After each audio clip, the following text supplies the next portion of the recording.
పెద్దది చిన్నది ఏమి ఉండదు నాన్న, అన్ని వినాయకులు ఒకటే. ఇది ఎలా ఉంది నాన్న? ఇది వద్దు నాన్న, కలర్ బొమ్మ కావాలి. మట్టి బొమ్మలే వాడాలి నాన్న, ఇదే మంచిది. సరే నాన్న.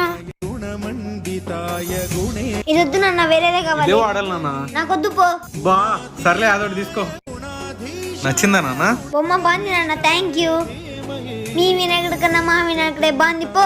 నాన్న చెప్పినాడు అన్ని వినాయకుళ్ళు ఒకటే అని. ఇలాంటి వినాయకుడిని వాడకూడదు అన్నావు కదా నాన్న, మనం ఒకటే వాడకూడదా, ఎవరు వాడకూడదా? సార్ మీరు చెప్పలేదా? అయ్యో సార్ వాడు ఇంటాడా, వానికి నచ్చింది కొనుక్కుంటే ఆ రోజు అన్నమే తిండు. అయ్యో అలుగుతాడని చెప్పడం ఆపేస్తామా సార్? నాన్న నీకు చేపలంటే ఇష్టమా? చాలా ఇష్టం అంకుల్. ఈ విగ్రహం మట్టితో చేసింటారు, ఈ విగ్రహం ప్లాస్టర్ ఆఫ్ ప్యారిస్ తో చేసింటారు. ఈ విగ్రహం నీళ్ళలో కరుగుతుంది, కానీ ఈ విగ్రహం కరగదు నాన్న. అలానే నీళ్లు కలుషితమై చేపలు కూడా చనిపోతాయి నాన్న. ఇప్పుడు ఈ విగ్రహం వాడకూడదు సరేనా? సార్ ఇది పిల్లలకు నేర్పించే వయసు సార్, ఎప్పుడైనా నెగ్లెక్ట్ చేయకండి. గుడ్ బై నాన్న. నువ్వు ఒక నిమిషం నాన్న. అంకుల్ ఇప్పటి నుంచి మట్టి వినాయకులే వాడతాం అంకుల్. హ్యాపీ వినాయక చవితి.